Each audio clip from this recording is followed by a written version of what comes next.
খুবাইবকে যখন প্রশ্ন করা হলো, খুবাইব তখন বলে দিলেন, আমি আল্লাহর গোলাম, আল্লাহর বান্দা, আমি ইমানদার। দুনিয়ার কোনো খাবারের ব্যবস্থা ইমানদারের হয় নাই, আসমান থেকে খাবারের ব্যবস্থা করে দিয়েছিল ও ইমানদারের। আমার প্রাণের ভাইয়েরা, দুনিয়ার জমিনে একজন মানুষ কালো হতে পারে, উস্কো খুস্কো চেহারা হতে পারে, আবার খাটো হতে পারে, লম্বা হতে পারে, শিক্ষিত হতে পারে, মূর্খও হতে পারে, নাকগুলো বোচাও হতে পারে, আবার কানগুলো ঠসা হতে পারে, পাগুলো ন্যাংরা হতে পারে, লুলা হতে পারে, চোখগুলো অন্ধ হতে পারে।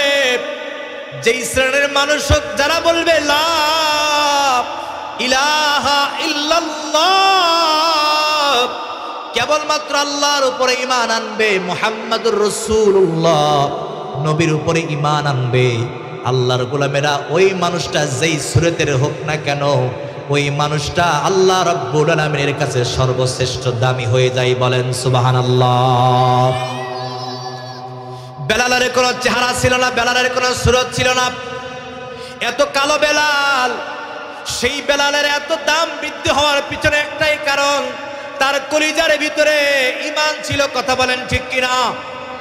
খুবাইব রাদিয়াল্লাহু তাআলা বললেন, বেঈমানের দল, আমাকে ভয় দেখিয়ে লাভ হবে না। যতদিন তোমরা আমাকে অনাহারে রাখবে, আমি আল্লাহর উপরে তাওয়াক্কুল করে বলতে পারি, আমি আল্লাহর জান্নাতের মেহমান হয়ে আল্লাহ পাক দুনিয়াতে আমাকে জান্নাতের খাবার খাওয়াবেন। আল্লাহ না চাইলে দুনিয়ার কোনো অপশক্তি আমাকে মেরে ফেলতে পারবে না। ঠিক কিনা? মরণের সুইচ কার হাতে? সবাই বলেন কার হাতে? তাবারাকাল্লাযী বিয়াদিহিল মুলক ওয়া হুয়া আলা কুল্লি শাইইন কদির। আল্লাহু আকবার বলেন। দুনিয়ার সমস্ত ক্ষমতার মালিক একজন, জোরে বলেন তো তিনি কে? আল্লাহর গোলামেরা, মৃত্যুর চাবিকাঠি আল্লাহর হাতে। দুনিয়ার কোনো মানুষ চাইবে আপনাকে হত্যা করতে, আল্লাহ না চাইলে আপনাকে কেউ মেরে ফেলতে পারবে না। আল্লাহর গোলামেরা, এই জন্য খুবাইব রাদিয়াল্লাহু তাআলা আনহু দুনিয়ার কাউকে ভয় করলেন না, ভয় করলেন একজনকে। শেষ পর্যন্ত খুবাইব রাদিয়াল্লাহু তাআলা আনহুকে বলা হলো, খুবাইব, তুমি যদি ঈমান ছেড়ে না দাও, তুমি যদি মুহাম্মাদের ধর্ম ছেড়ে না দাও, তাহলে তোমাকে শেষ পর্যন্ত ফাঁসির কাস্টে চড়ানো হবে, শুলে চড়ানো হবে, তোমাকে হত্যা করা হবে, দুনিয়া থেকে বিদায় করে দেওয়া হবে। খুবাইব বললেন, মরণের ভয় থেকে লাভ নাই, আমি ভয় করি একজনকে। আল্লাহর গোলামেরা, শেষ পর্যন্ত দেরি হলো না, আবু জাহেল ঘোষণা দিল, এই মহল্লাতে, এলাকায় ঢোল তবলা বাজায় দাও, সারা দুনিয়ার মানুষের কাছে খবর পৌঁছায় দাও, অমুক দিন অমুক তারিখে এই সময়ের ভিতরে মরু প্রান্তরে আল্লাহর একজন গোলামকে, নবীদের একজন গোলামকে দুনিয়া থেকে বিদায় করে দেওয়া হবে। একটাই অপরাধের কারণে, সে ঈমান এনেছে আল্লাহর উপরে, ঈমান এনেছে নবীর উপরে, নবীদের ধর্ম গ্রহণ করেছে।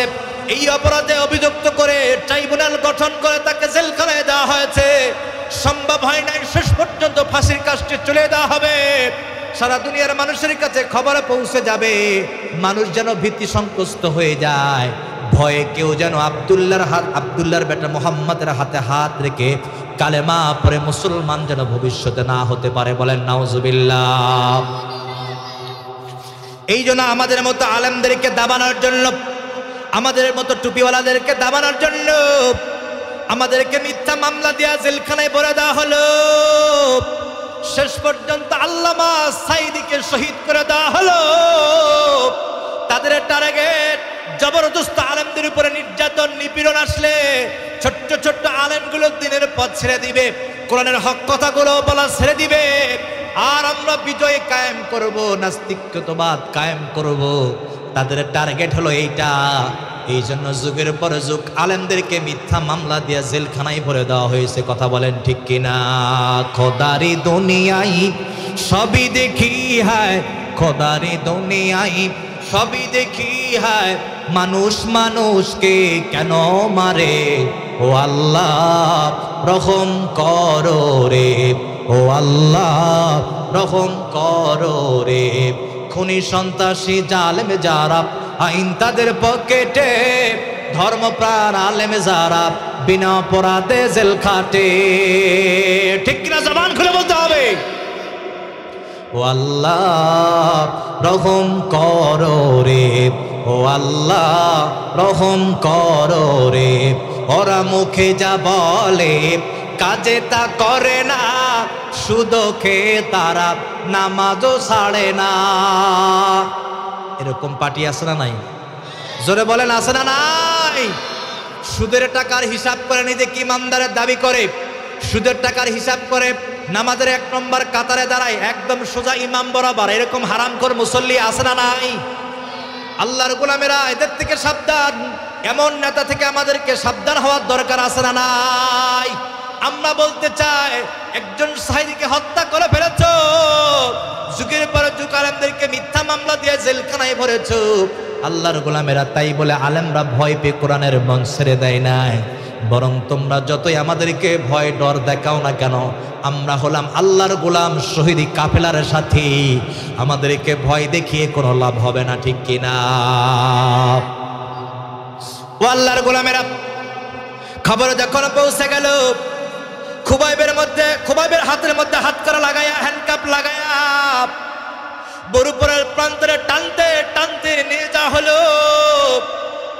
মনে হলো জীবনের সবচাইতে বড় অপরাধ করেছে খুবাইব, এই কারণে চোরের মতো হাত করে লাগায়া, হ্যান্ডকাপ লাগায়া টানতে টানতে ইমানদারকে নিয়ে যাওয়া হলো মরুপ্রান্তরে। আল্লাহর গোলামেরা, এই কষ্ট সহ্য করা যায় না। কত ভিডিও ফুটেজের মাধ্যমে দেখেছি আলেমদের পায়ে বেড়ি, পায়ে শিকল, হাতের মধ্যে শিকল, এরকম দৃশ্য আমরা বাংলার জমিনে দেখছি কি দেখি নাই? আলেমদেরকে কষ্ট দেওয়া হবে আর মুমিনরা বসে থাকবে, হয় না। বরং যুগের পর যুগ আলেমদেরকে যারা কষ্ট দিয়েছে, বরং তারাই নির্বংশ হয়ে গেছে, ঠিক কিনা?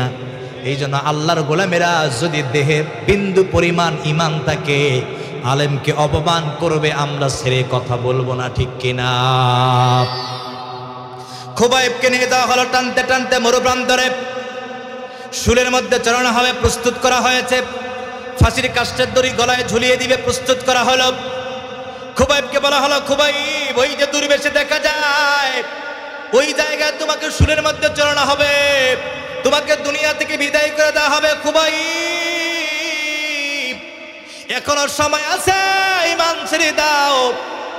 খুবাইব ওই শুলের মধ্যে তাকায়, ফাঁসির দড়ির মধ্যে তাকায়, আর খুবাইব মুস্কি মুস্কি হাসি দেয়, বলে বেঈমানের দল, ওই ফাঁসির দড়ির মধ্যে আল্লাহ পাক আমার জন্য জান্নাত নিহিত করে রেখেছেন, বলেন না মারহাবা। বিদায় আমাকে ভয় দেখিয়ে লাভ হবে না। শেষ পর্যন্ত দেখতেছেন ইমানের পথ যেহেতু খুবাইব ছেড়ে দেয় না, কোনোভাবেই ছেড়ে দেয় না। শেষ পর্যন্ত আবু জাহেল বলল, এই খুবাইব, তোমাকে যেহেতু দুনিয়া থেকে বিদায় করে দেওয়া হবে, তোমার জন্য শেষ অপশন হলো, তুমি যেহেতু মৃত্যুর আসামি, তুমি যেহেতু ফাঁসির আসামি, এই কারণে তোমাকে সুযোগ দেওয়া হলো, তোমাকে একটা চান্স দেওয়া হলো। জীবনের কোনো শেষ ইচ্ছা থাকলে তুমি আমাকে বলতে পারো, তোমার ইচ্ছা পূরণ করা হবে। আমার প্রাণের ভাইরা, দুনিয়ার সিস্টেম হলো, কারাগারের সিস্টেম হলো, যখন কোনো আসামিকে শুলের মধ্যে চড়ানো হয়, যখন কোনো আসামিকে ফাঁসির কাষ্ঠে ঝুলিয়ে দেওয়া হয়, যখন কোনো আসামি ফাঁসির কাষ্ঠে ঝুলবে, তাকে অপশন দেওয়া হয়, জীবনের অন্তিম মুহূর্তে কোনো ইচ্ছা পোষণ করলে বলো, আমরা তা পূরণ করব। আল্লাহর গোলামেরা, খুবাইবকে অপশন দেওয়া হলো, খুবাইবের জীবনের শেষ কোনো ইচ্ছা থাকলে তুমি আমাদেরকে বলতে পারো, আমরা তা গ্রহণ করে নিব, সেইটা তা পূর্ণ করব। আমার প্রাণপ্রিয় ভাইয়েরা, আত্তাবগঞ্জের ভাইয়েরা, খেয়াল করে কথাগুলো শুনতে হবে, দেরি হলো না। খুবাইবের চোখ থেকে পানিগুলো ঝর্ণার মতো টিপ টিপ করে পড়তে লাগলো, দাড়িগুলো ভিজে যায়, দাড়ির আগা দিয়ে পানিগুলো টপ টপ করে বুকের মধ্যে পড়ে, বুকটা পর্যন্ত ভিজে যায়। আল্লাহু আকবার বলেন। কাঁদতে কাঁদতে খুবাইব বলে দিল, আবু জাহেল, আমার হৃদয়ে এমন কোনো তামান্না নাই, আমি নিজের জীবনের শেষ নিঃশ্বাস ত্যাগ করার পূর্বে ওই ফাঁসির রশিটা গলায় পরবার পূর্বে আমার তামান্না হলো যে আল্লাহর জন্য শহীদ হয়ে যায়, যে ইসলামের জন্য শহীদ হয়ে যায়, যে ঈমান রক্ষার জন্য শহীদ হয়ে যায়, আমি সেই আল্লাহ আমার স্রষ্টার কদমে দুইটা সেজদা দিতে চাই। আল্লাহু আকবার বলেন।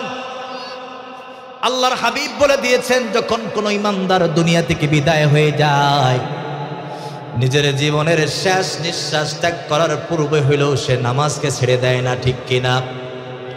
কারণ হলো, যখন কোনো বান্দা নামাজে দাঁড়িয়ে যায়, নামাজের মাধ্যমে, ধৈর্যের মাধ্যমে যখন কোনো বান্দা আল্লাহর কাছে দুহাত তুলে কিছু চায়, যত বড়ই চা হোক না কেন অন্তরের সব তামান্নাগুলো পূর্ণ করে নেন কে? আল্লাহ রাব্বুল আলামিন।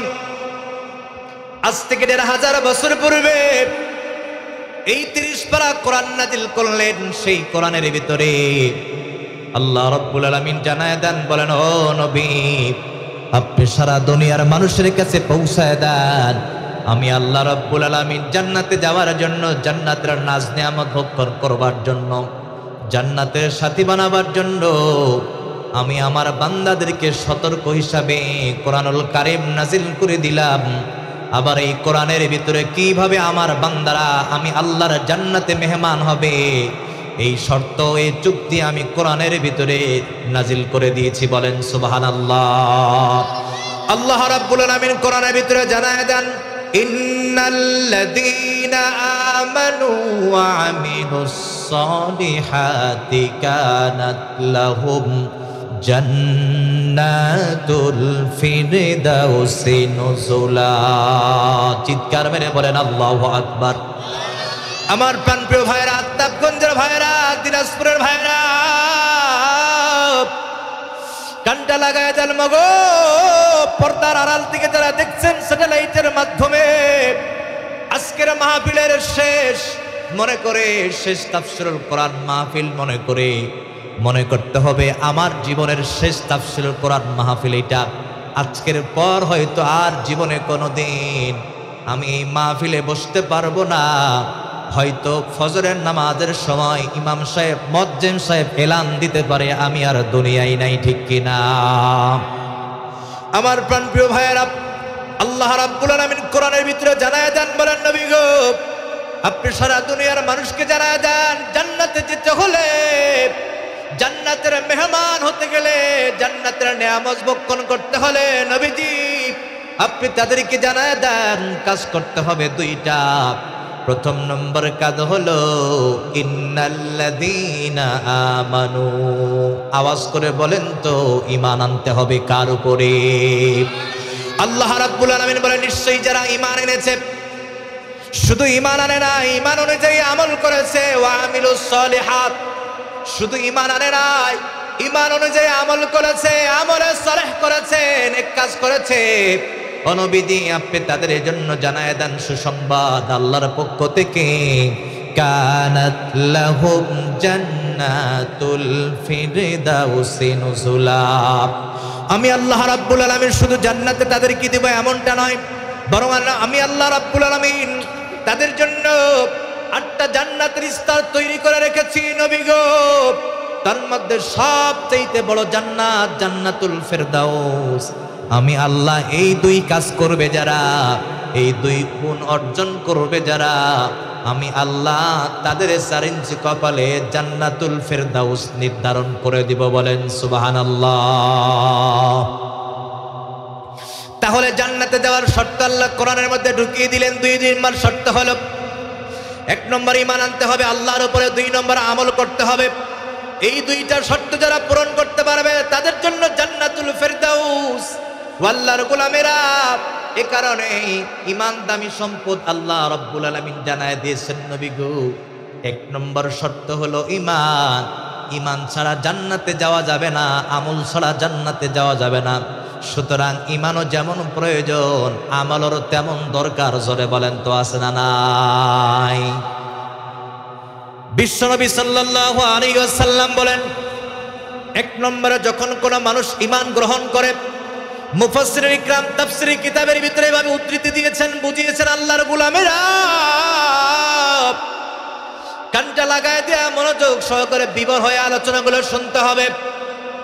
দুনিয়ার জমিনে এই যে সাদা খাদার উপরে মানুষ যখন এক সংখ্যা বসিয়ে দেয়, এক সংখ্যা বসিয়ে দেওয়ার পরে ওই সংখ্যার পিছনে যদি একটা শূন্য লাগায়, আওয়াজ করে বলেন তো দেখি, এক কি শুধু একের জায়গায় থাকে নাকি একের মান বৃদ্ধি পায়? একের মান বৃদ্ধি পায় কি পায় না? একের পাশে একটা শূন্য লাগাইলে 10 হয়ে যায়, আবার ওই একটা শূন্যর পাশে যদি আরেকটা শূন্য লাগায় দেয় তাহলে কত হয়? মান বাড়ে না কমে? সবাই বলেন বাড়ে না কমে? আল্লাহর হাবিব বললেন ঈমান হলো 1 নম্বরে, ঈমানের পাশে শূন্য লাগায় দিলে যেমন একের দাম বেড়ে যায়, আবার আরেকটা শূন্য বসাইলে যেমন দাম বেড়ে যায়, আবার আরেকটা শূন্য বসাইলে যেমন দাম বেড়ে যায়। আল্লাহর গোলামেরা পৃথিবীর জন্য যখন কোনো মানুষ ঈমান গ্রহণ করে, ঈমান অনুযায়ী যখন কোনো মানুষ একের পর এক ইবাদত করে, আমলে সলেহ করে, ভালো ভালো নেক কাজ করে, আল্লাহ রাব্বুল আলামিন বললেন ওই ঈমানদারের দাম আল্লাহর কাছে সর্ববৃহৎ বেড়ে যায়। বলেন সুবহানাল্লাহ। এই জন্য আল্লাহর গোলামেরা খেয়াল করেন, এই যে বাতি জ্বলতেছে, নেগেটিভ পজিটিভ ছাড়া বাতি জ্বলে না। নেগেটিভ আর পজিটিভ না হলে যেমন বাতি জ্বলে না, আলো জ্বলে না, অন্ধকার দূরীভূত হয় না। আল্লাহর গোলামেরা ঠিক তদ্রূপভাবে যখন কোনো মানুষ শুধুমাত্র কেবলমাত্র ঈমান গ্রহণ করে কিন্তু আমল করে না, তারা কখনো ঈমানের বাতি জ্বালাইতে পারবে না, জান্নাতের সাথী হতে পারবে না। আবার একইভাবে ঈমান গ্রহণ করে নাই কিন্তু বেশি বেশি আমল করেছে, সেই আমলও মানুষটাকে আল্লাহর জান্নাতের মেহমান হতে পারবে না। আল্লাহর গোলামেরা ঈমান যেমন জরুরি, আমলও তেমন জরুরি। কথা বলেন ঠিক কিনা? কথাগুলো মনোযোগ সহকারে শুনতে হবে। এই জন্য আল্লাহ রাব্বুল আলামিন কোরআনুল কারীমের ভিতরে জানায় দেন, আমিনু কামা আমানান নাস।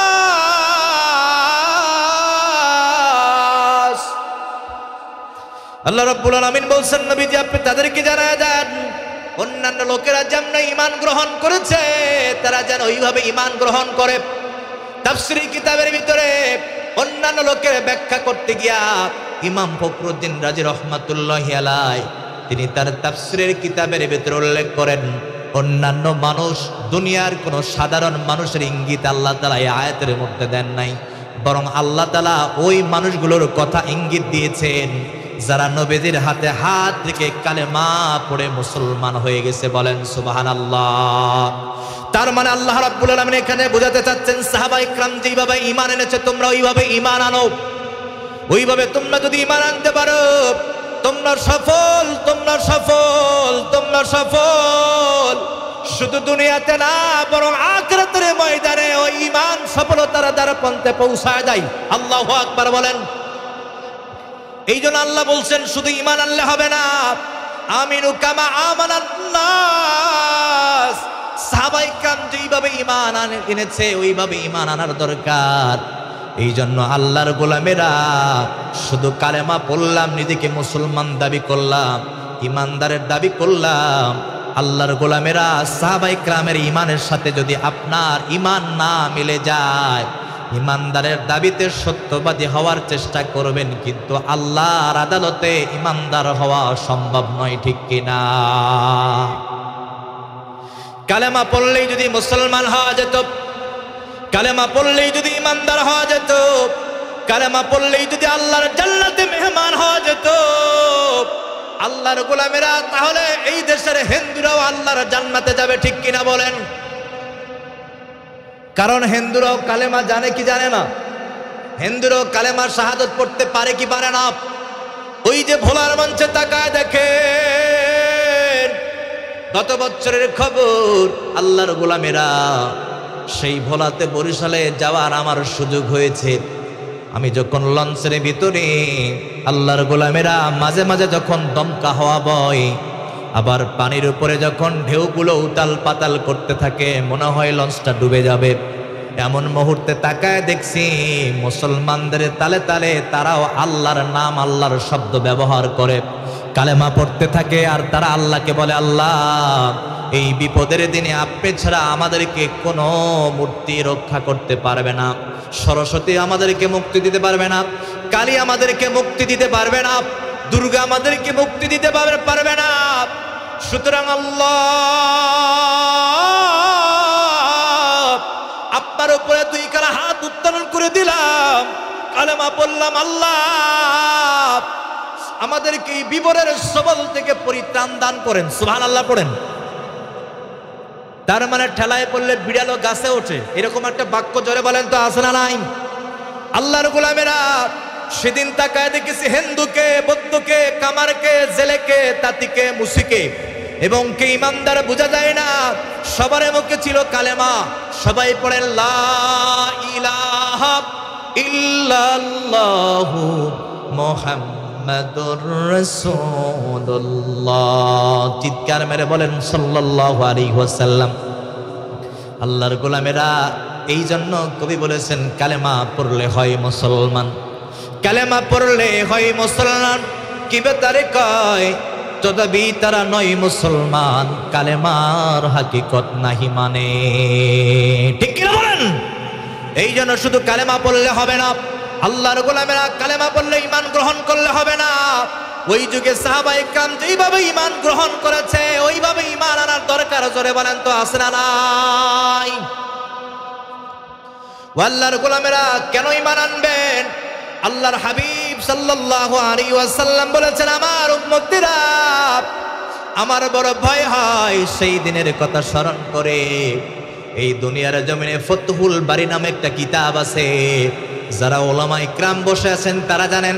এই ফতহুল বারী নামক কিতাবের ভিতরে আল্লাহর হাবিব সাল্লাল্লাহু আলাইহি সাল্লাম একটা কথা বলে দিয়েছেন। এই কথাটা নোট করে, আল্লাহর হাবিব সাল্লাল্লাহু আলাইহি সাল্লামের কথাটা নোট করে আল্লাহর গোলামেরা ফতহুল বারী নামক কিতাবের ভিতরে উদ্ধৃতি দিয়েছেন। আল্লাহর গোলামেরা খেয়াল করে কথাগুলো শুনতে হবে।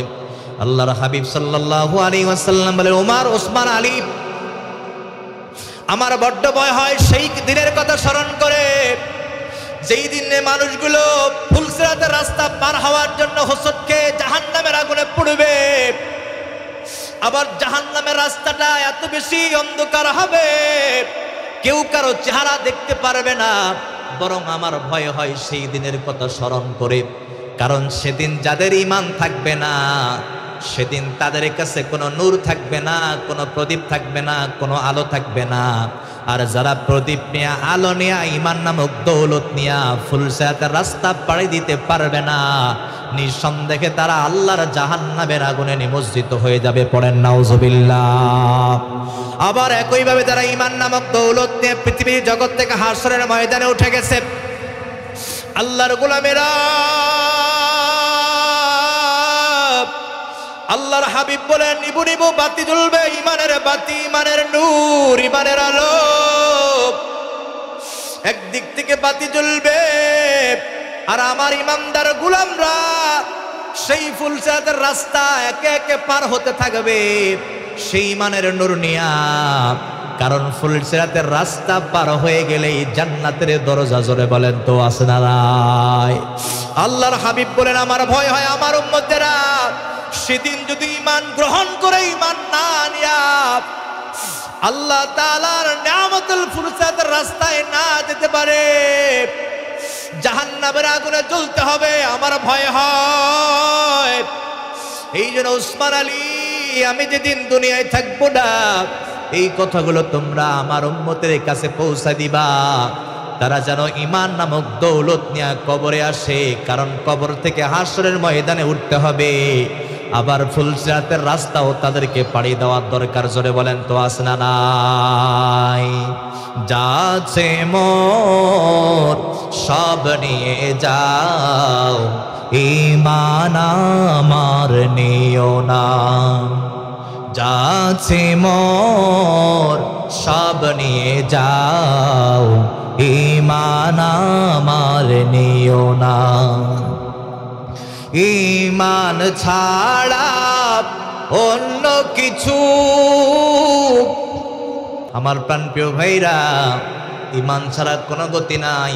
এই জন্য আল্লাহর হাবিব সাল্লাল্লাহু আলাইহি ওয়াসাল্লাম বলছেন, উম্মতেরা আমার ভয় হয় ইমান ছাড়া কেউ যদি হাসরের ময়দানে দাঁড়ায় যায়, সারা জীবনের জন্য বাতি নিভে যাবে, অন্ধকারের ছন্ন বয়ে আনবে। ওই অন্ধকার সোজা মানুষকে জাহান্নামের দিকে ধাপিত করবেন। জোরে বলেন নাউজুবিল্লাহ। এই জন্য আল্লাহর হাবিব বলেছেন, খবরদার ইমান ছাড়া তোমরা কেউ কবরে যাবা না। আল্লাহর কাছে দোয়া করবা আর বলবে, রব্বি কায়নাত কাবার মালিক আল্লাহ, যতদিন পর্যন্ত পরিপূর্ণ মুমিন হতে পারে নাই, পরিপূর্ণ ইমানদার হতে পারে নাই, ততদিন পর্যন্ত আমাদের ঘরের দরজায় মালাকুল মউত আজরাইলকে পাঠায়েন না। আল্লাহ কবুল করুন, সবাই বলেন আমিন। আল্লাহর গোলামেরা, তাহলে আমরা শুনবো এই কথাগুলো। আল্লাহর গোলামেরা কিভাবে আল্লাহর জান্নাতে মেহমান হওয়া যায়। আল্লাহ রাব্বুল আলামিন বলে দিয়েছেন, এক নম্বর শর্ত হলো ঈমান। তবে এর পাশাপাশি এও আল্লাহ রাব্বুল আলামিন জানিয়ে দিয়েছেন, শুধু ঈমান আনলে হবে না, বরং সাহাবায়ে কেরাম যেইভাবে ঈমান এনেছেন সেইভাবে ঈমান আনতে হবে। তাফসীরের কিতাবের ভিতরে সাহাবায়ে কেরাম কিভাবে ঈমান এনেছেন আর কোন ঈমান আল্লাহর জান্নাতে আপনাকে নিয়ে যাবে, এই সুন্দর উদ্ধৃতি দিতে গিয়া রাসূলের একজন সাহাবার ঘটনা বর্ণনা করা হয়েছে। খেয়াল করেন, রাসূলের একজন প্রিয় সাহাবা হযরত খুবাইব রাদিয়াল্লাহু তাআলা আনহু নবীদের হাত ধরে কালেমা পড়েছেন, কালেমা শাহাদাত পড়েছেন, মুসলমান হয়েছেন, ইমানদার হয়েছেন, ঈমান গ্রহণ করলেন। আল্লাহর গোলামেরা রাসূলের হাতে হাত রেখে বায়াত গ্রহণ করলেন, কালেমা পড়লেন, ঈমান গ্রহণ করলেন। এই খবরটা তৎকালীন সময় আবু জেহেলের দরবারে চলে গেল। আর আবু জেহেলের টপ লেভেলের বেঈমান সন্ত্রাসী, তার কাজ হলো যখন কেউ ঈমান গ্রহণ করত, কালেমা শাহাদাত পড়ত, কালেমা তয়্যিবা পড়ত, মুহূর্তের ভিতরে নির্যাতনের স্টিম রোলার তাদের উপরে চালিয়ে দেওয়া হতো, নির্মম নির্যাতন করা হতো। আমার ভাইরা, শুধু নির্যাতন নয়, শেষ পর্যন্ত তাদেরকে শহীদ করে দেওয়া হতো, ফাঁসির কাস্টে পর্যন্ত ঝুলিয়ে দেওয়া হতো। আমার প্রাণপ্রিয় ভাইরা, আবু জেহেলের কাছে যখন খবর গেল খুবাইব আব্দুল্লাহর বেটা মুহাম্মদের হাত ধরে কালেমা গ্রহণ করেছে, ঈমান গ্রহণ করেছে, না না না, তা মেনে নেওয়া যাবে না, সেই মুহূর্তে তাকে গ্রেফতার করে নিয়ে আসা হলো। তার রাজ দরবারে জিজ্ঞাসা করলেন, আবু জেহেল, আব্দুল্লাহর বেটা মুহাম্মাদের ভিতরে কি এমন গুণ পেয়েছো যার কারণে আমার ধর্ম বাদ দিয়া, তোমার বাপদাদার ধর্ম বাদ দিয়া, বরং বাপদাদার ধর্মের মধ্যে চুনকালি মাখিয়ে আব্দুল্লাহর বেটা মুহাম্মাদের ধর্ম গ্রহণ করেছো? কোন এমন কারণে? হযরত খুবাইব রাদিয়াল্লাহু তাআলা আনহু তখন বলছেন, এই বেঈমানের দল, আমি যখন বিশ্বনবীর চেহারার দিকে তাকাই, বিশ্বনবীর চেহারার দিকে যখন তাকাই, আমি তাকায় দেখতেছি আসমানের চাঁদ, পূর্ণিমার চাঁদ বিশ্বনবীর চেহারার কাছে হার মেনে গেছে। আল্লাহু আকবার বলেন। নবীজির চেহারার বর্ণনা দিতে গিয়া আম্মা জান আয়েশা সিদ্দিকা রাদিয়াল্লাহু আনহা বলেন, মক্কা নগরের মহিলারা, মদিনার মহিলারা, নবী যখন দুনিয়ায় নাই, কবরে ঘুমায়, মহিলারা এসে আমাকে জিজ্ঞাসা করছেন, ও আম্মা জান আয়েশা, আমরা জানতে চাই ওই জামানায় ইউসুফ পয়গম্বর নাকি এত সুন্দর ছিল, এত বেশি সুন্দর ছিল, যার কারণে মহিলারা ফল কাটতে গিয়া অজান্তেই হাতের আঙ্গুল পর্যন্ত কেটে ফেলেছে। আমরা জানতে চাই আমাদের নবী কেমন সুন্দর ছিল। আল্লাহর গোলামেরা হযরত আম্মা জান আয়েশা সিদ্দিকা রাদিয়াল্লাহু তাআলা আনহা থেকে বর্ণনা করেন, তিনি বলেন, এই মক্কা মদিনার মহিলারা, ওই জামানায় ইউসুফ পয়গম্বর তো দূরের কথা, ওই জামানায় যদি আখরি জামানার পয়গম্বর হইতো, এই মহিলারা শুধু চেহারা দেখে, হাত তো দূরের কথা, বরং নবীজির চেহারা দেখে তারা তাদের কলিজা পর্যন্ত কেটে ফেলতো। আল্লাহু আকবার বলেন। এত সুন্দর নবীজির চেহারা, এত সুন্দর নবীজির চেহারা আল্লাহ পাক দান করেছেন যে নবীজির চেহারার দিকে একবার তাকাতো, চোখ ফেলাতে পারতো না, চোখ ঘুরিয়ে নিতে পারতো না। আল্লাহর গোলামেরা, সেই সময় খুবাইব রাদিয়াল্লাহু তাআলা আনহু বলছেন, আবু জেহেল রে, আমার নবীদের চেহারা এত সুন্দর, নবীদের চেহারার দিকে তাকায় আমি বুঝতে পেরেছি এটা দুনিয়ার কোনো সাধারণ মানুষ হতে পারে না, বরং এটা হলো আখির জামানার পয়গম্বর, যার চেহারার দিকে তাকাইলে পলক ফেরা যায় না। এই জন্য নবীদের হাত ধরে কালেমা পড়ে মুসলমান হয়ে গেছি, বলেন সুবহানাল্লাহ। ওই সময় নিজেকে যারা ইমানদারের দাবি করার চেষ্টা করতো, ইমানদার হতো, তাদের উপরে নির্যাতন নেমে আসতো। আল্লাহর গোলামেরা যুগের পর যুগ যারাই নিজেকে ইমানদার দাবি করবে, মাঝে মাঝে মিথ্যা মামলা দিয়া নির্যাতনের স্টিম চালায়া তাদেরকে জেলখানায় আবদ্ধ করে দেওয়া হতো, ঠিক কিনা বলেন? আজকের দুনিয়ায় যারা নিজেকে ইমানদারের দাবি করে, আমার প্রাণের ভাইয়েরা, আল্লাহ রাব্বুল আলামিনের পক্ষ থেকে এমন নির্মম নির্যাতন নেমে এসেছে, এমন পরীক্ষা নেমে এসেছে, যার কারণে বেঈমানদের জুলুমের শিকার হয়ে আমার প্রাণের ভাইয়েরা এই বাংলার জমিনে 16টা বছর যাবত আলেমরা সর্বোচ্চ নির্যাতনের শিকার হয়েছেন, কথা বলেন ঠিক কিনা? বুঝতে হবে এটা নতুন কোনো ইতিহাস নয়, এটা পূর্বের ইতিহাস। যারা নিজেকে ইমানদারের দাবি করবে, আল্লাহর পক্ষ থেকে পরীক্ষা নেমে আসবে। মাঝে মাঝে তারা মিথ্যা মামলা দিয়া জেলখানায় ভরে দিবে, শাহাদাতের পেয়ালা পান করবে, প্রয়োজনে ফাঁসির কাষ্ঠে তারা ঝুলবে। কিন্তু আমার ইমানদাররা প্রয়োজনে শরীরের তাজা রক্তগুলো ইসলামের গোড়ায় ঢেলে দিবে, জীবন দিবে, কিন্তু তাদের দামি সম্পদ ঈমান তারা বাতিলদের কাছে ছেড়ে দিবে না, ঠিক কিনা বলেন? কারণ মুসলমান যারা ইমানদার তারা দুনিয়ার কাউকে ভয় পায় না। যারা মুসলমান কেবলমাত্র শুধুমাত্র একজনকে ভয় পায়, জোরে বলেন তো তিনি কে? এই জন্য যারা আল্লাহকে ভয় পায়, ইমান বাজি রেখে তারা শাহাদাতের তামান্না পোষণ করে, তারা মৃত্যু থেকে পিছপা হয় না, ঠিক কিনা বলেন? তারা ইমান থেকে পিছপা হয় না।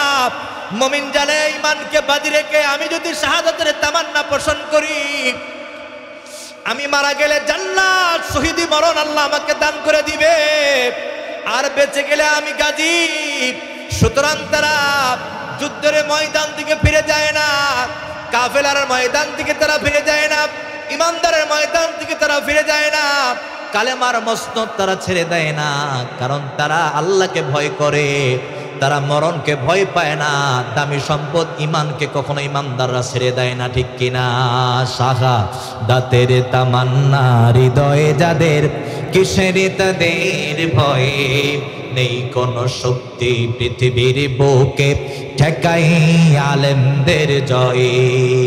ভুলে গেলে কি রে পৃথিবী সেই রক্তারক্তি, আমরাই চির কাফেরের সাথে বিজয়ের শক্তি, ঠিক কি বলেন? শাহাদাতের তামান্না হৃদয়ে যাদের, কিসের তাদের ভয়ে নেই কোন শক্তি পৃথিবীর বুকে ঠেকায় আলেমদের জয়। লিল্লাহে তাকবীর, নারা তাকবীর।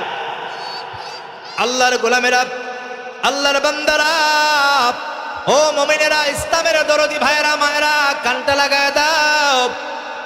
হযরত খুবাইব বললেন, এই বেঈমানের দল, আমাকে হামকি দুমকি দেখায় লাভ হবে না, মৃত্যুর ভয় দেখায় লাভ হবে না, বরং ইমানদার যেই পথে হাঁটছে ওই পথেই হাঁটবে, প্রয়োজনে শাহাদাতের তামান্না পোষণ করে নিবে। আল্লাহর গোলামেরা, খুবাইবকে বলা হলো, খুবাইব তোমার গলাবাজি বন্ধ করে দাও। তুমি যদি ইসলাম ছেড়ে না দাও, তুমি যদি ঈমান ছেড়ে না দাও, তুমি যদি মুহাম্মাদের ধর্ম ছেড়ে না দাও, তুমি যদি আল্লাহ ছেড়ে না দাও, প্রয়োজনে তোমাকে শহীদ করে দেওয়া হবে, আল্লাহর গোলামেরা ফাঁসির কাষ্ঠে ঝুলানো হবে। আমার বন্ধুরা, হযরত খুবাইবের একটাই কথা, এই খুবাইব যতবার এই দুনিয়ার জমিনে জন্মগ্রহণ করবে, ঈমান রক্ষার জন্য, ঈমানকে বাজে রেখে প্রয়োজনে শতবার জন্ম নিলে ঈমান রক্ষার জন্য শতবার শাহাদাতের তামান্না পোষণ করবে, কিন্তু মৃত্যু থেকে এই খুবাইব কখনো পলায়ন করবে না, কথা বলেন ঠিক কিনা? এরপরে অপশন দেওয়া হলো খুবাইবের, তাহলে তোমাকে অপশন দেওয়া হলো, তুমি যদি ঈমান ছেড়ে দাও, তোমাকে ক্ষমতা দেওয়া হবে, জনবল দেওয়া হবে, তোমাকে নারী দেওয়া হবে, তোমাকে বাড়ি দেওয়া হবে, তোমারে গাড়ি দেওয়া হবে, আবু জেহেল যখন প্রস্তাব দিয়ে দেয়, খোবাইব বললেন, আমারে ক্ষমতার লোভ দেখিয়ে লাভ নাই, নারীর লোভ দেখিয়ে লাভ নাই, গাড়ির লোভ দেখিয়ে লাভ নাই, কারণ আমি খোবাইবের কাছে সবচেয়ে দামি সম্পদ সেটা হলো ঈমান। আর আল্লাহর হাবিব বলে দিয়েছেন এই দুনিয়ার জমিনে সবচেয়ে দামি সম্পদের নাম হলো ঈমান। নিজের মার চাইতো, নিজের বাবার চাইতো, নিজের সন্তানের চাইতো, নিজের মেয়ের চাইতো, নিজের ছেলের চাইতো, নিজের আত্মীয় স্বজন শুভাকাঙ্ক্ষী চাইতো, নিজের নেতার চাইতো, নেত্রী চাইতো, সবচেয়ে দামি সম্পদের নাম হলো ঈমান। এই জন্য যারা ঈমান গ্রহণ করে, ডাকাতরা তাদের ঈমানগুলোকে ডাকাতি করবার চেষ্টা করে। আল্লাহর গোলামেরা যুগেও যেমন করেছে আজকেও তেমন করবে। আল্লাহর বান্দারা এই জন্য খোবাইবের দায়িত্বহীন কণ্ঠে, বলিষ্ঠ কণ্ঠে তিনি বলে দিলেন, আমার জীবনে আমার কাছে সবচেয়ে দামি সম্পদ হলো আমার ঈমান। গাড়ি বাড়ি নারী ক্ষমতা যা আছে সব আমার পায়ের নিচে, আমার উপরে হলো আমার ঈমান। বলেন সুবহানাল্লাহ। এই ঈমান জান্নাতে নিয়ে যাবে। ওই ঈমান জান্নাতে নিয়ে যাবে না যেই ঈমান মাঝে মাঝে যাত্রার প্যান্ডেলেও নিয়ে যায়, আবার ওই ঈমান মাঝে মাঝে আবার তাফসীরুল কোরআন মাহফিলেও নিয়ে যায়। ঠিক কি বলেন? ঈমানদাররা পূজা মণ্ডপে গিয়া শুভেচ্ছা দিয়া, শুভেচ্ছার স্লোগান দিয়া, শিরিক করার পরে ঈমানের দাবিদারে জান্নাতে যাওয়ার চেষ্টা করবে। জান্নাত শুধুমাত্র হাতের মোয়া নয়, হাতের তালুতে নিবেন, খাবেন আর হয়ে যাবে, এত সোজা না। কোন মূর্তি পাহারা দেওয়ার জন্য ঈমানদারকে দুনিয়াতে পাঠানো হয় নাই। পূজা মণ্ডপে যাওয়ার জন্য টুপিওয়ালাদেরকে পাঠানো হয় নাই, বরং মূর্তি ভাঙার জন্য এই দুনিয়াতে ঈমানদারদেরকে পাঠানো হয়েছে। কথা বলেন ঠিক কিনা?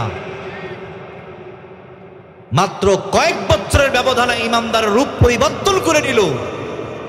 এরা মাসি মার্কা মুসলমান হলো, আলু মার্কা মুসলমান হলো, যেখানেই দরকার সেখানেই যায়। এই জন্য মুসলমান সব জায়গাতে পাওয়া যায়। কথা বলেন ঠিক কিনা? হযরত ইব্রাহিম আলাইহিস সালাতু ওয়াস সালাম মূর্তি ভাঙা আন্দোলন করছে কি করে নাই? আরো জোরে বলেন, করছে কি করে নাই?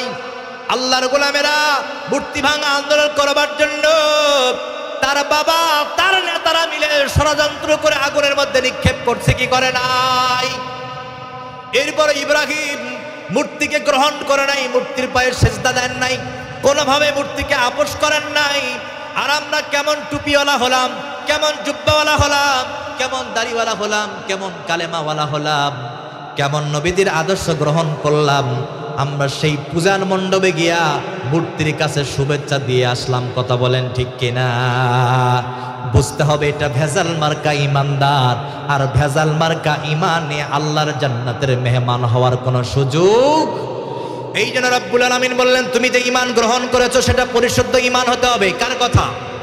আরো জোরে বলেন, কার কথা? পরিশুদ্ধ ঈমান ছাড়া আল্লাহর জান্নাতে যাওয়া যাবে না।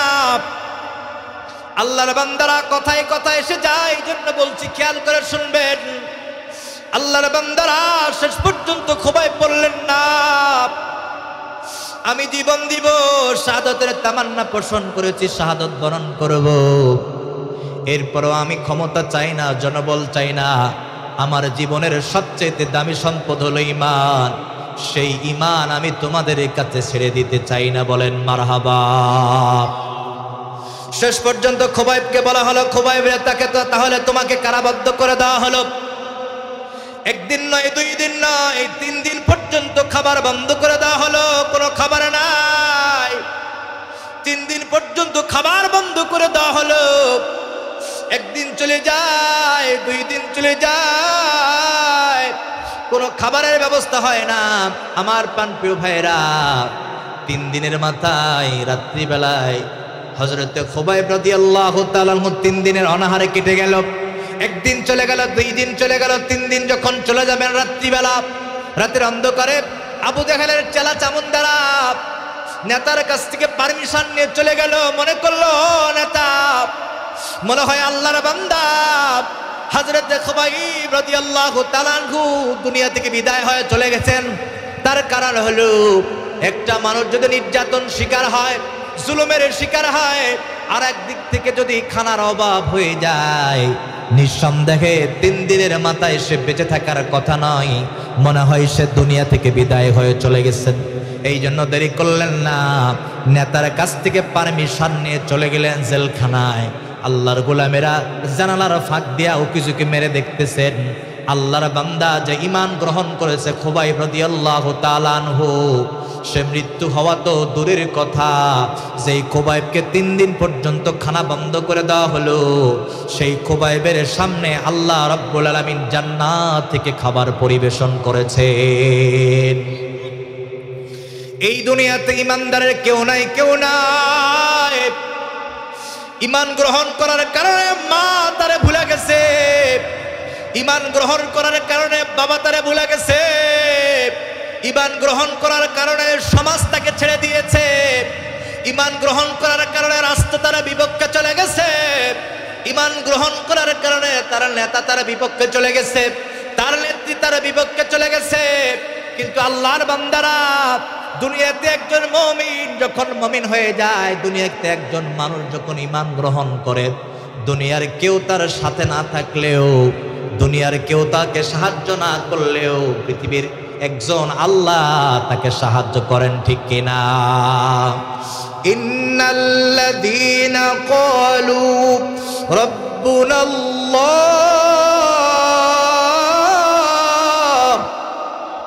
আরো চিৎকার মেরে বলেন আল্লাহু আকবার। আল্লাহ বলেন নিশ্চয়ই যারা রবকে রব হিসেবে গ্রহণ করে নিয়েছে, সুম্মাস্তাকামু, কোনো সন্দেহ করে না। রব বলে দিয়েছেন আল্লাহ তাখাফু, তাদের কোনো ভয় নাই, ওয়ালা তাহজানু, কোনো চিন্তাও নাই। আল্লাহ বলেন গোলাম, শেষ পর্যন্ত তোমাদের জায়গা হলো ওয়া আবশিরু বিল জান্নাতিল্লাতী কুনতুম তুআদুন। চিৎকার মেরে বলেন আল্লাহু আকবার। শেষ সময় ইমানদারের জন্য জান্নাতের ঘোষণা জোরে বলেন তো আছে না নাই? আল্লাহর গোলামেরা, খুবাইব বললেন আমার কেউ নাই, কেউ নাই, কিন্তু আল্লাহ আমারে ভোলে নাই। চেলারা ডাক দিয়া বলতেছে খুবাইব রে, এত সুন্দর খাবার তুমি কোথায় পাইলা? তাফসীরের কিতাবের মধ্যে এসেছে, ওই চালাগুলো ডাক দিয়ে বলতেছেন এত সুন্দর খাবার আসমানের নিচে জমিনের উপরে আমরা কখনো দেখি নাই, কোনো কালেও দেখি নাই এত সুন্দর খাবার। খুবাইব রাদিয়াল্লাহু তাআলা আনহু শাহাদাত আঙ্গুল উত্তোলন করলেন, আসমানের দিকে ইশারা করলেন, যে আল্লাহ আমারে সৃষ্টি করে দুনিয়াতে পাঠিয়েছেন, যে আল্লাহর উপরে ঈমান গ্রহণ করেছি, যে আল্লাহকে বিশ্বাস করেছি, আল্লাহর উপরে তাওয়াক্কুল রয়েছে ইস্তেকামাতের সাথে, সেই আল্লাহ আমারে ভোলে নাই। দুনিয়ার 3 দিন খাবার বন্ধ করে দেওয়া হলো, কিন্তু আসমানি খাবার আমার জন্য বরাদ্দ করে দিয়েছেন কে? আল্লাহর গোলামেরা, এই জন্য দুনিয়ার কোনো মানুষ যদি ইমানদারের পক্ষে না থাকে, ইমানদারের পক্ষে একজন থাকবেন, জোরে বলেন তো তিনি কে? আল্লাহ। ও গো আল্লাহ, ক্ষমা করে দাও, মাফ করে দাও, ক্ষমা করে দাও, মাফ করে দাও। যতদিনে জীবন বেনা বাঁচিবে, সুপথে চালাও, মাফ করে দাও। সবাই পড়েন না, আল্লাহ। ও গো আল্লাহ, ক্ষমা করে দাও, মাফ করে দাও, ক্ষমা করে দাও, মাফ করে দাও। তোমাকে না দেখিয়া, নবীকে না চিনিয়া, ঈমান এনেছি তবুও, তোমাকে না দেখিয়া, নবীকে না চিনিয়া, ঈমান এনেছি তবুও, এই ওসিলাই রহমত দয়া দিলাম, সুপথে চালাও মাফ করে দাও আল্লাহ, ও গো আল্লাহ ক্ষমা করে দাও, মাফ করে দাও, ক্ষমা করে দাও, মাফ করে দাও। পড়েন আমিন, আরো চিৎকার মেরে পড়েন আমিন। লা ইলাহা, জোরে লা ইলাহা।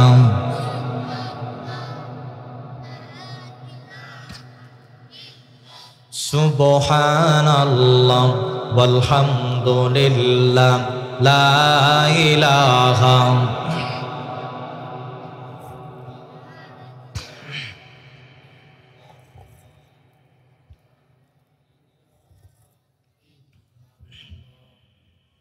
সুবহানাল্লাহ ওয়ালহামদুলিল্লাহ লা ইলাহা।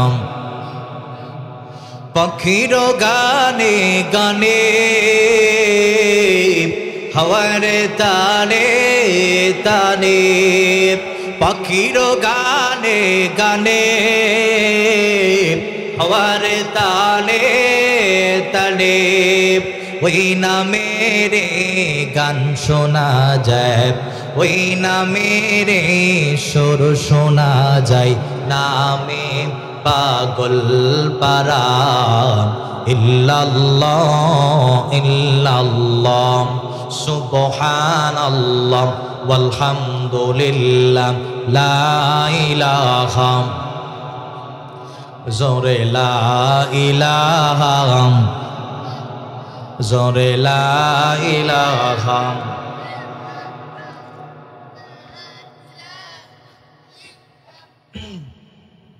প্রিয় ভাইরা, আপনাদের কি কোনো কষ্ট হয়?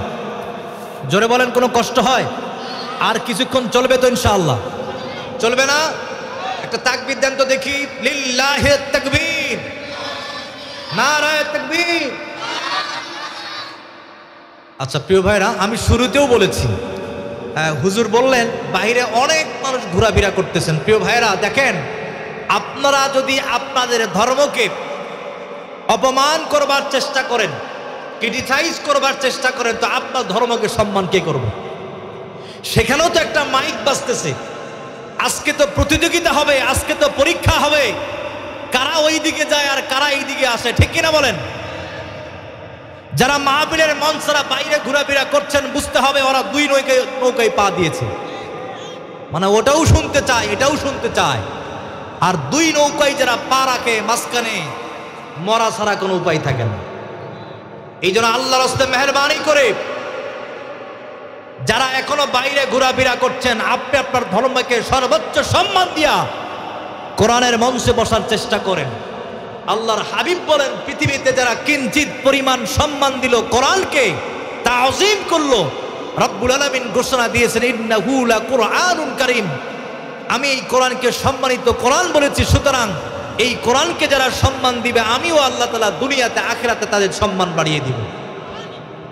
সুতরাং কথা হচ্ছে, কোরআন থেকে যতক্ষণ আলোচনা শুনবেন সওয়াব আছে না নাই? শুধু সব নয়, বরং যারা কোরআনকে সম্মান দিয়ে কোরআনের আলোচনা শুনছেন, আল্লাহ তাআলা হাশরের ময়দানে সর্বোচ্চ তাদেরকে দামি বানায়া কোরআনের খাতিরে জান্নাতে মেহমান হিসেবে কবুল করে নেবেন। সবাই ঝংকার দিয়ে লা ইলাহা। ভাই যারা বাইরে ঘুরছেন, জিকিরের তালে তালে সবাই খুব দ্রুত চলে আসেন। অল্প সময়ের ভিতরে ইনশাআল্লাহ প্রধান মেহমান চলে আসবে, অসুবিধা নাই। দয়া করে সবাই যে যার মতো খুব দ্রুত মঞ্চে চলে আসেন। লা ইলাহা, লা ইলাহা ইল্লাল্লাহ, লা ইলাহা, জোরে লা ইলাহা ইল্লাল্লাহ, লা ইলাহা। কোনো খালিক নেই তুমি ছাড়া, কোনো মালিক নেই তুমি ছাড়া, এই জীবনে তোমার মতো আপনার কেহ নাই, এখানে ওখানে সবখানে শুধু তোমাকে খুঁজে বেড়াই। তোমার জিকিরে মন হয় উতলা, লা ইলাহা ইল্লাল্লাহ, লা ইলাহা, জোরে লা ইলাহা, লা ইলাহা ইল্লাল্লাহু মুহাম্মাদুর রাসূলুল্লাহ। চিৎকার মেরে আওয়াজ করে বলেন সাল্লাল্লাহু আলাইহি ওয়াসাল্লাম। খুবাইবকে যখন প্রশ্ন করা হলো, খুবাইব তখন বলে দিলেন, আমি আল্লাহর গোলাম, আল্লাহর বান্দা, আমি ইমানদার। দুনিয়ার কোনো খাবারের ব্যবস্থা ইমানদারের হয় নাই, আসমান থেকে খাবারের ব্যবস্থা করে দিয়েছিল ও ইমানদারের। আমার প্রাণের ভাইয়েরা, দুনিয়ার জমিনে একজন মানুষ কালো হতে পারে, উস্কো খুস্কো চেহারা হতে পারে, আবার খাটো হতে পারে, লম্বা হতে পারে, শিক্ষিত হতে পারে, মূর্খও হতে পারে, নাকগুলো বোচাও হতে পারে, আবার কানগুলো ঠসা হতে পারে, পাগুলো ন্যাংরা হতে পারে, লুলা হতে পারে, চোখগুলো অন্ধ হতে পারে। যেই শ্রেণীর মানুষ হোক, যারা বলবে লা ইলাহা ইল্লাল্লাহ, কেবলমাত্র আল্লাহর উপরে ঈমান আনবে, মুহাম্মাদুর রাসূলুল্লাহ নবীর উপরে ঈমান আনবে, আল্লাহর গোলামেরা ওই মানুষটা যেই সুরতের হোক না কেন, ওই মানুষটা আল্লাহ রাব্বুল আলামিনের কাছে সর্বশ্রেষ্ঠ দামি হয়ে যায়। বলেন সুবহানাল্লাহ। বেলালের কোনো চেহারা ছিল না, বেলালের কোনো সুরত ছিল না, এত কালো বেলাল। সেই বেলালের এত দাম বৃদ্ধি হওয়ার পিছনে একটাই কারণ, তার কলিজার ভিতরে ঈমান ছিল। কথা বলেন ঠিক কিনা? খুবাইব রাদিয়াল্লাহু তাআলা আনহু বললেন, বেঈমানের দল, আমাকে ভয় দেখিয়ে লাভ হবে না। যতদিন তোমরা আমাকে অনাহারে রাখবে, আমি আল্লাহর উপরে তাওয়াক্কুল করে বলতে পারি, আমি আল্লাহর জান্নাতের মেহমান হয়ে আল্লাহ পাক দুনিয়াতে আমাকে জান্নাতের খাবার খাওয়াবেন। আল্লাহ না চাইলে দুনিয়ার কোনো অপশক্তি আমাকে মেরে ফেলতে পারবে না। ঠিক কিনা? মরণের সুইচ কার হাতে?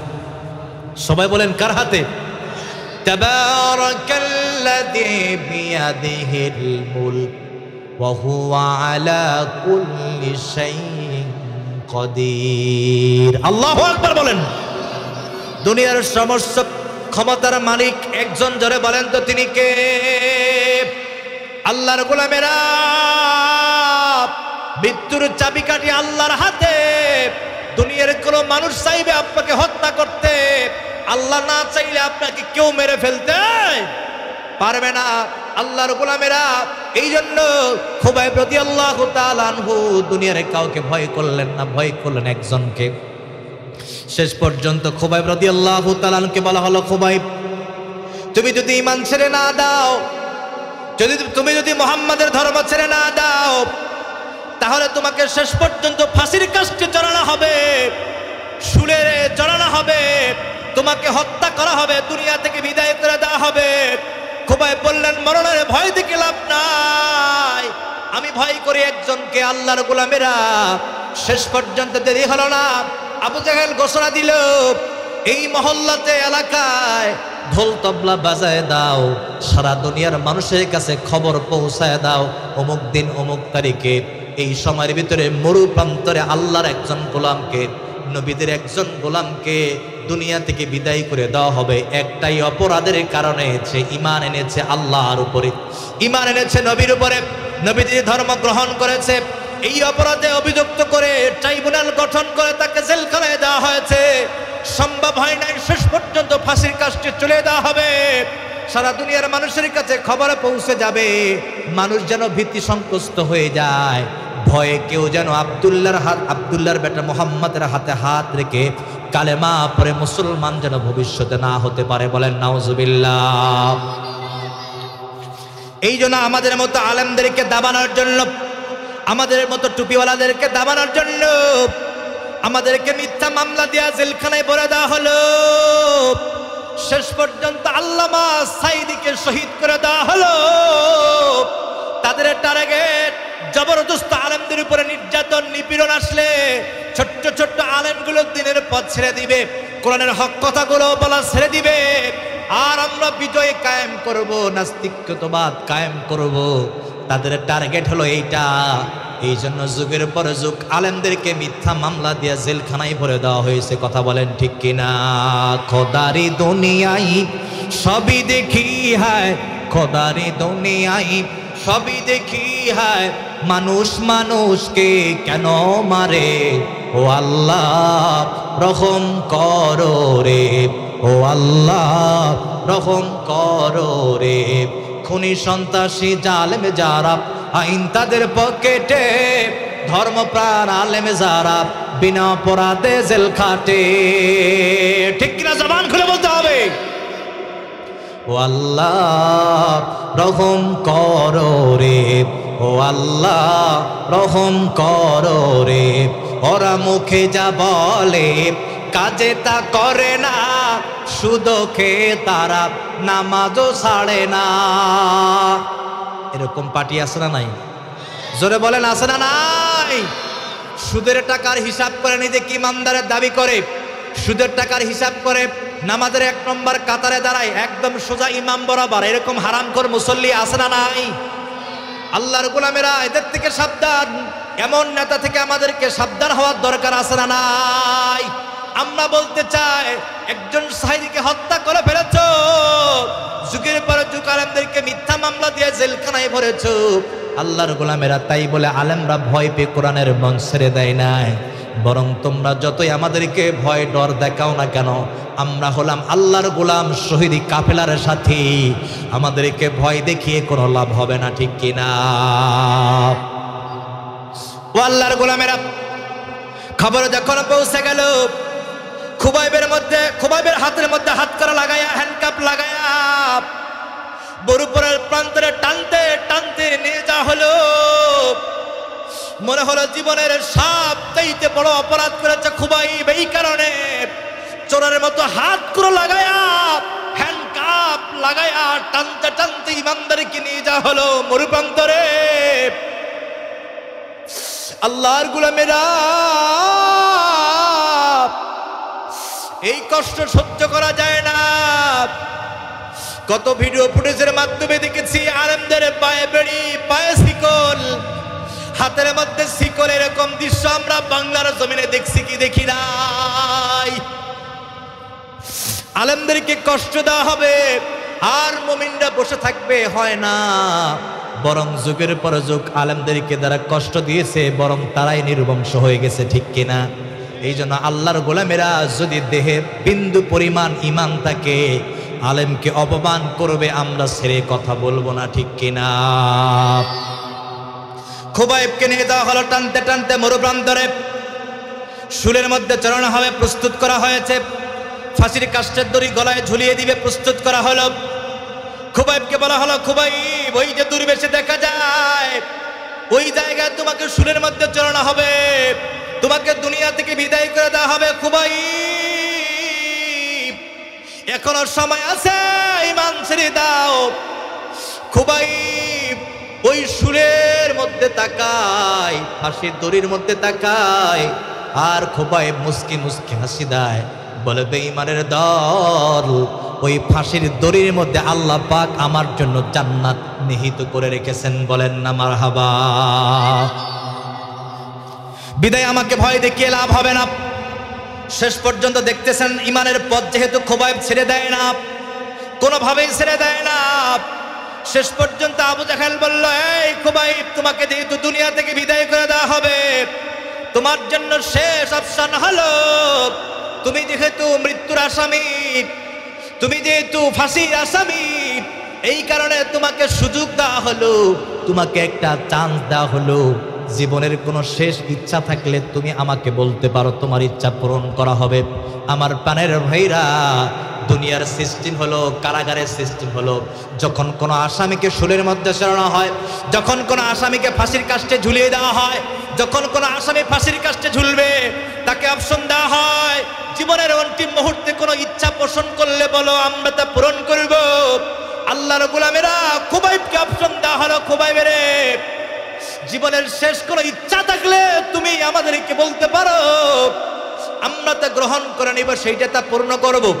আমার প্রাণপ্রিয় ভাইরা, আত্তাবগঞ্জের ভাইরা, খেয়াল করে কথাগুলো শুনতে হবে। দেরি হলো না, খুবাইবের চোখ থেকে পানিগুলো ঝর্ণার মতো টিপ টিপ করে পড়তে লাগলো। দাড়িগুলো ভিজে যায়, দাড়ির আগা দিয়ে পানিগুলো টপ টপ করে বুকের মধ্যে পড়ে, বুকটা পর্যন্ত ভিজে যায়। আল্লাহু আকবার বলেন।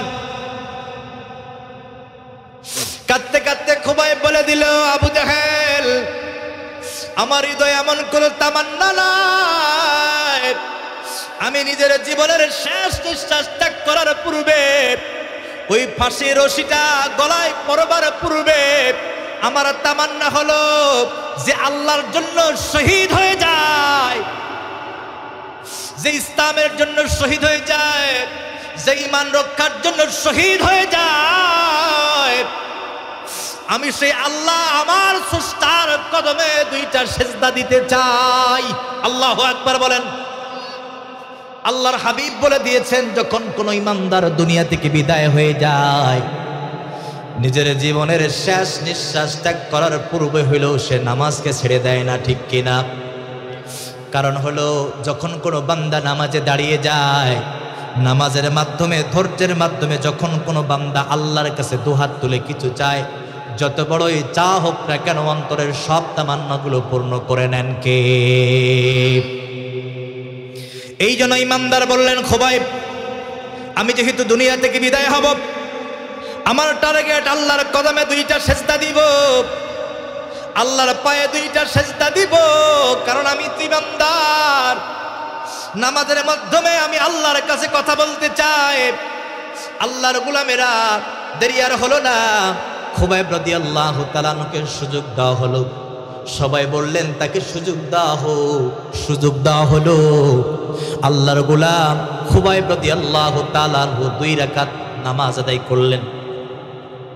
2 রাকাত নামাজ যখন সমাপ্ত হয়ে গেল, শেষ হয়ে গেল, আল্লাহর কাছে দুহাত তুলে আরজ করলেন আর বললেন, আল্লাহ, তুমি সাক্ষী, তোমার আসমান সাক্ষী, তোমার জমিন সাক্ষী। আল্লাহ, ঈমান রক্ষার জন্য শাহাদাতের মৃত্যু গ্রহণ করে নিলাম। আল্লাহ, এই ঈমান আমি ছেড়ে দিলাম না, এই ঈমান আমি ছেড়ে দেই নাই। আজকে যদি বাতিলদের কাছে সাময়িক সময়ের জন্য মৃত্যুটা ভিক্ষা চাইতাম, জীবনটা ভিক্ষা চাইতাম, আর যদি বলতাম আমি সাময়িক সমাজের জন্য মুহাম্মাদের ধর্ম ছেড়ে দিয়ে তোমাদের ধর্ম আমি গ্রহণ করে নিলাম, তাহলে এই খুবাইবকে ছেড়ে দেওয়া হতো। আল্লাহর গোলামেরা, যেমনটি আমাদের ওলামা ইকরামদের সাথে ঘটেছে, তাদেরকে বারবার বলা হয়েছে, তোমরা যদি মৃত্যুর জন্য সাময়িক সময়ের জন্য নেতাকর্মীর কাছে পা ধরে, হাত ধরে, পায়ে সেজদা দিয়ে যদি বলো জীবন ভিক্ষা চাও, তাহলে তোমাদের জীবন ভিক্ষা দিতে আমরা প্রস্তুত আছি। কিন্তু আল্লাহর গোলামেরা যারা ঈমান গ্রহণ করে, তখনও তারা মানুষদের কাছে মৃত্যুর ভিক্ষা চায় না, ঠিক কিনা? আল্লাহর গোলামেরা, আল্লাহর বান্দারা, খুবাইবের একটাই কথা, আমি ঈমান ছেড়ে দিব না, তোমাদের কাছে আমার জীবন আমি ভিক্ষাও চাই না, কারণ আমার জীবন দুনিয়ার স্রষ্টা সৃষ্টিকর্তার হাতে, ঠিক কিনা বলেন? এই জন্য আল্লাহর গোলামেরা খুবাইব রাদিয়াল্লাহু তাআলা আনহু শেষ পর্যন্ত প্রস্তুতি নিচ্ছেন, শাহাদাতের প্রস্তুতি নিচ্ছেন। আল্লাহর গোলামেরা আল্লাহর কাছে নামাজ সমাপ্ত করার পরে দুহাত তুলে আল্লাহর কাছে কাঁদলেন আর বললেন, আল্লাহ, এই ঈমান রক্ষার জন্য জীবনটা আমি বিলীন করে দিলাম, তবে আল্লাহ, তোমার কাছে তামান্না আর যে আমার, যেই দিন সন্তান মাকে চিনবে না, মা সন্তানকে চিনবে না, স্ত্রী তার স্বামীকে চিনবে না, স্বামী তার স্ত্রীকে চিনবে না, যেদিন সবাই ইয়া নাফসি করবে, রব্বে কারীম কাবার মালিক আল্লাহ, আল্লাহু আকবার বলেন। আল্লাহ, তোমার কাছে ফরিয়াদ আমার, দুনিয়ার কেউ কাউরে যখন চিনবে না, ওই সময় আমি খুবাইবকে আল্লাহ তোমার নিয়ামতের জান্নাতের একটু জায়গা করে দিও, বলেন সুবহানাল্লাহ। যাদের হৃদয়ে আছে আল্লাহর ভয়, তারা কবু পথ ভুলে যায় না। আল্লাহর প্রেম ছাড়া এই দুনিয়ায় কোনো কিছু তারাতে চায় না, কোনো কিছুতেই ভয় পায় না। ঠিক কিনা বলেন? ও আল্লাহর গোলামেরা, হযরত খুবাইব রাদিয়াল্লাহু তাআলা আনহু দোয়া সমাপ্ত করে ফেললেন। খুবাইবকে শুলের মধ্যে চড়ায় দেওয়া হলো। ডান হাত বাঁধা হলো, বাম হাত বাঁধা হলো, রশি দিয়া পা পর্যন্ত বাঁধা হলো, দুই হাত বাঁধা হলো। শুধু বেঁধেই ক্ষান্ত নয়, ইমানদারকে কষ্ট দেওয়ার জন্য তক্তার সাথে হাতটা লাগায়া আল্লাহর গোলামেরা শুলের মধ্যে চড়াইয়া হাতের তালুর মধ্যে একটা একটা করে পেরেক মারলেন। ফিনকি দেয়া রক্তগুলো টাস টাস করে জমিনে পড়তে লাগলো। বাম হাতের মধ্যে পেরেক মারা হলো, শরীরের মধ্যে খেজুরের গাছের ডাল দিয়ে আঘাত করতে হলো। আমার প্রাণের ভাইরা, সেই খেজুরের ডাল দিয়া আঘাত করলো। শুধু তাই নয়, ছুরি দিয়া শরীরের মধ্যে আঘাত করলো। এত নির্মম কষ্ট দেওয়া হলো, যন্ত্রণা দেওয়া হলো, কিন্তু খুবাইব কোনো সময়ের জন্য আহু শব্দ করে না। আলহামদুলিল্লাহ বলেন। আল্লাহর গোলামেরা, কারণ কি? আল্লাহর হাবিব সাল্লাল্লাহু আলাইহি সাল্লাম বলেছেন, যখন কোন ইমানদার শাহাদাতের পিয়ালা পান করে, তোমরা দেখছো ইমানদারের কষ্ট হয়, সেই ইমানদারের কখনো কষ্ট হয় না, কোনো যন্ত্রণা হয় না। আল্লাহর হাবিব বলেছেন, একটা শিশু সন্তান, 6 মাসের সন্তান মায়ের বুকের দুগ্ধ খাইতে খাইতে আস্তে করে যখন আরামের ঘুম ঘুমায় যায়, ঠিক তদরূপভাবে যখন কোনো মুমিন ইমানদার শাহাদাত বরণ করে, ওই রকম আস্তে করে আল্লাহ পাক কষ্ট ছাড়াই তাদেরকে জান্নাতের মরণ দান করে দেয়। বলেন সুবহানাল্লাহ। সেই খুবাইব রাদিয়াল্লাহু তাআলাকে এত কষ্ট দেওয়া হলো, এত যন্ত্রণা দেওয়া হলো, ইমান থেকে পিছপা হলো না। শেষ পর্যন্ত ফাঁসির রশিটা গলায় পরায় দিবে। আলহামদুলিল্লাহ বলে ফাঁসির রশিটা গলায় পরায় নিলেন। এরপরে খুবাইব ইন্তেকাল করবেন, মারা যাবেন, শাহাদাতের পেয়ালা পান করবেন। মাঝখান থেকে একজনের চেলারা বলতেছেন, নেতা গো, খুবাইবকে এত কষ্ট দেওয়া হলো, কিন্তু তার চেহারার মধ্যে কষ্টের কোনো ছাপ দেখা যায় না, কারণ কি আমরা জানতে চাই। আল্লাহর গোলামেরা, খুবাইবকে যখন প্রশ্ন করা হলো, খুবাইবকে যখন জিজ্ঞাসা করা হলো, খুবাইব রাদিয়াল্লাহু তাআলা আনহুকে বলা হলো, খুবাইব রে, তোমাকে এত কষ্ট দেওয়া হয়, এত যন্ত্রণা দেওয়া হয়, কিন্তু তোমার মুখের মধ্যে হাসি, কারণ কি জানতে চাই। আল্লাহর গোলামেরা, খুবাইব রাদিয়াল্লাহু তাআলা আনহু ফাঁসির রশি গলায় নিয়া দায়িত্বহীন কণ্ঠে, বলিষ্ঠ কণ্ঠে তিনি বলে দিলেন, এই বেঈমানের দল, তোমরা শুনে নাও, আমি খুবাইব যদি ঈমান রক্ষার জন্য শাহাদাতের পেয়ালা পোষণ করে নিয়েছি।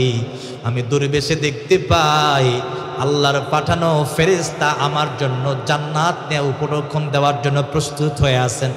আমি দেখতে পাচ্ছি এই যে জান্নাত, ফেরেশতা আমাদেরকে হাতছানি দিয়া ডাকতে বলে, ফেরেশতা আমাকে হাতছানি দিয়া ডাকতে কয়, খুবাইব তোমার কোনো ভয় নাই, তোমার কোনো টেনশন নাই, তোমার কোনো চিন্তা নাই, তুমি শাহাদাতের পেয়ালা পান করবা, আল্লাহর জান্নাতে মেহমান হয়ে যাইবা। বলেন সুবহানাল্লাহ। সেই জান্নাত দেখতেছি আর হাসতেছি। এই বলে খুবাইব গলার রশি পরায় নিয়া শেষ পর্যন্ত তাকে শহীদ করে দেওয়া হলো, দুনিয়া থেকে শেষ করে দেওয়া হলো।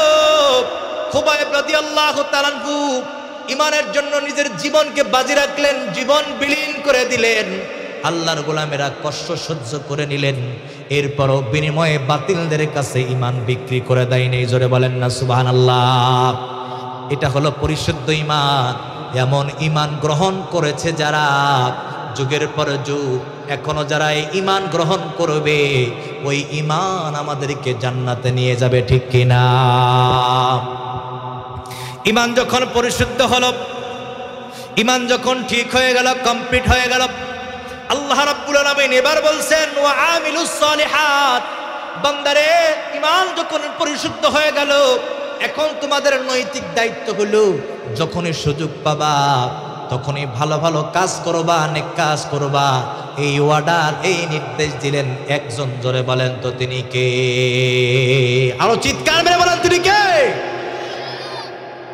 শুধু ঈমান আনলে হবে না, বরং ঈমানের পাশাপাশি আমল করার দরকার। জোরে বলেন তো আছে না নাই? আরো জোরে বলেন আছে না নাই? সে আমলটা আবার করতে হবে আল্লাহর নির্ধারিত আমল, আল্লাহর নির্ধারিত নেক আমল। শয়তানেরটা বেছে নিলে আবার হবে না, ঠিক কিনা বলেন?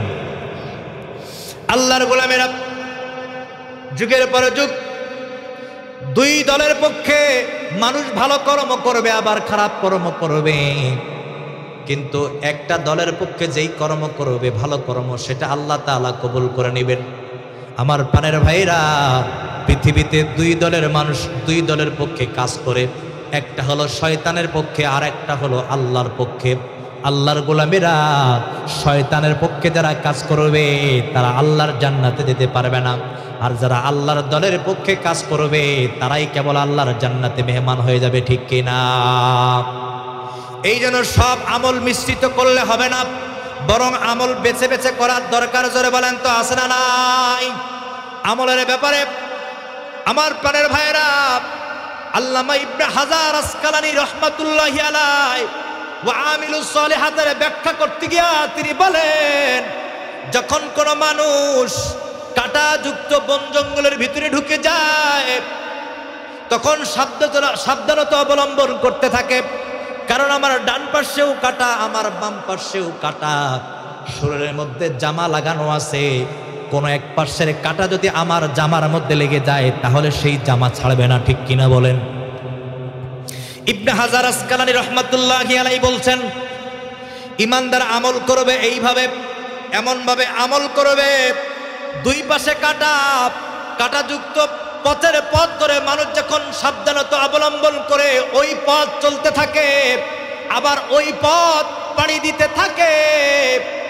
একজন মুমিনের আমল হবে এমন, যেই রাস্তায় বেদাত আছে ওই রাস্তায় মুমিন থাকবে না, যেই রাস্তায় শিরিক আছে ওই রাস্তায় মুমিন থাকবে না, আবার যেই রাস্তায় কোরআন নাই ওই রাস্তায় মুমিন থাকবে। এই জন্য আল্লাহর গোলামেরা, কত সুন্দর উদ্ধৃতি ইবনে হাজার আসকালী রহমাতুল্লাহি আলাইহি দিলেন।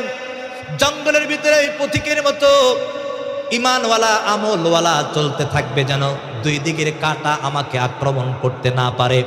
এই জন্য বেছে বেছে আমল করার দরকার। জোরে বলেন তো আছে না নাই? আল্লাহর হাবিব সাল্লাল্লাহু আলাইহি ওয়াসাল্লাম বলেছেন, আমি যেইভাবে আমল করেছি, আমি যেইভাবে ঈমান এনেছি, তোমরা ওইভাবে আমল করো, তোমরা ওইভাবে ঈমান আনো, তাহলে কেবল তোমরা জান্নাতের সাথী হতে পারবে। আমি তোমাদের জন্য জান্নাতের গ্যারান্টি দিলাম। আল্লাহর হাবিব বলেছেন, ঈমান আর আমল নিয়ে যারা কবরে যাবে, আমি আল্লাহর হাবিব বলে দিলাম, হাশরের ময়দানে আমি আল্লাহ তাদেরকে সুপারিশ করে আল্লাহর জান্নাতে মেহমান বানায় দিব। এই জন্য আল্লাহর গোলামেরা, কোরআনের পথে হাঁটার দরকার। জোরে বলেন তো আছে না নাই? আরো চিৎকার মেরে বলেন আছে না নাই? কেন কোরআনের পথে হাঁটবেন সেটাও আল্লাহ তাআলা কোরআনের ভিতরে জানিয়ে দিয়েছেন। কিতাবুন আনজালনাহু ইলাইকা লিতুখরিজান নাসা মিনাজ-যুলুমাতি ইলান-নূর। চিৎকার মেরে বলেন আল্লাহু আকবার। এই কিতাব এসেছে নূর হিসাবে, এই কিতাব এসেছে আলোর প্রদীপ হিসাবে। যেই সমাজে অন্ধকার থাকবে, যেই সমাজ কুলুষিত হবে, ওই সমাজে যদি কোরআন ঢুকে দেন, ওই রাষ্ট্রে যদি কোরআন ঢুকে দেন, ওই সমাজে যদি কোরআন ঢুকে দেন, অন্ধকারের ছন্ন কেটে গিয়ে কোরআনের নূর, কোরআনের প্রদীপ দাও দাও করে জ্বলতে থাকবে। কথা বলেন ঠিক কিনা? আল্লাহর গোলামেরা, এই জন্য কুলুষিত সমাজ মুক্ত করবার জন্য কোরআনের বিকল্প কোনো রাস্তা থাকতে পারে না। এই জন্য রব্বুল আলামিন বলছেন, বান্দারে আমলের ভিতরে কোরআনটাকে ঢোকাও, বেশি বেশি কোরআনের জিন্দেগি গঠন করো, কোরআন তেলাওয়াত করো, কোরআন মানো, কোরআন অনুযায়ী নিজের জীবনটাকে যদি সিটিং ফিটিং করতে পারো, আমি আল্লাহ সব ইবাদতগুলো করা তোমাদের জন্য সহজ করে দিব। বলেন সুবহানাল্লাহ। কারণ হলো এই কোরআন যেমনি ভাবে এসেছে আলোর প্রদীপ হিসাবে কুলুষিত সমাজকে মুক্ত করবে, অন্ধকার সমাজকে মুক্ত করবে এই কোরআন। সুতরাং প্রত্যেকটা সমাজে, প্রত্যেকটা ঘরে, প্রত্যেকটা রাষ্ট্রে কোরআনের দরকার আছে না নাই? আরো চিৎকার মেরে বলেন আছে না নাই? আল্লাহর হাবিব সাল্লাল্লাহু আলাইহি ওয়াসাল্লাম বললেন, আমার উম্মতেরা, যেই সমাজে কোরআন থাকবে না, যেই রাষ্ট্রে কোরআন থাকবে না, যেই ঘরে কোরআন থাকবে না, ওই ঘরে কখনো শান্তি থাকবে না, ওই রাষ্ট্রে কখনো শান্তি থাকবে না, ওই সমাজে কখনো শান্তি থাকবে না, বরং অশান্তির দাবামা দাউ দাউ করে চলবে। বলেন নাউজুবিল্লাহ। কারণ শান্তি আর মুক্তির জন্যই কেবল এই কোরআন এসেছে, ঠিক কিনা বলেন? আমার প্রাণপ্রিয় ভাইরা, এই জন্য আল্লাহ রাব্বুল আলামিন এই কোরআনকে সম্মানিত কোরআন বললেন। আমাদেরকে দামি বানাবার জন্য শুধুমাত্র এই কোরআন আল্লাহ রাব্বুল আলামিন নাযিল করলেন। শুধুমাত্র এই কোরআনের পরশ, কোরআনের স্পর্শ যারাই পেয়েছে তাদেরকে আল্লাহ তাআলা দামি করে দিয়েছেন। আমার প্রাণের ভাইরা, একটু খেয়াল করে শুনতে হবে। আল্লাহ রাব্বুল আলামিন তদানীন্তন সময়ে যখন কোরআন নাযিল করলেন, যেই নবীর উপরে কোরআন নাযিল হলো, সেই নবীকে আল্লাহ তাআলা শ্রেষ্ঠ নবী বানিয়েছেন। আবার যেই হীরা পর্বতে কোরআন নাযিল হলো, সেই পর্বতের দাম জোরে বলেন তো বাড়িয়ে দিয়েছেন কে? আমার প্রাণের ভাইয়েরা, যেই মাসে আবার একইভাবে কোরআন নাযিল হলো, ওই মাসটার দাম জোরে বলেন তো বৃদ্ধি পেয়েছে কি পায় নাই? আবার যেই রাত্রে কোরআন নাযিল হলো, ওই রাত্রের দামটা বাড়িয়ে দিলেন কে? আল্লাহর গোলামেরা, যেই নবীর উপরে কোরআন নাযিল হলো, কোরআন নাযিল হওয়ার কারণে নবী যদি শ্রেষ্ঠ হয়ে যায়, আবার যেই পর্বতে কোরআন নাযিল হলো, কোরআন নাযিল হওয়ার কারণে ওই পর্বতের দাম যদি বেড়ে যায়, আল্লাহর গোলামেরা, আবার যেই মাসে কোরআন নাযিল হলো, মাসটার দাম যদি বেড়ে যায়, যেই রাত্রিতে কোরআন নাযিল হলো, নাযিল হওয়ার কারণে ওই রাত্রির দাম যদি বেড়ে যায়, এই কোরআনকে কোনো মুমিন মুসলমান যদি বুকে ধারণ করে একটু সম্মান দেয়, তাদেরও ইজ্জত বাড়িয়ে দিবেন একজন। জোরে বলেন তো তিনি কে? এই জন্য এই কোরআনকে সম্মান দিতে হবে।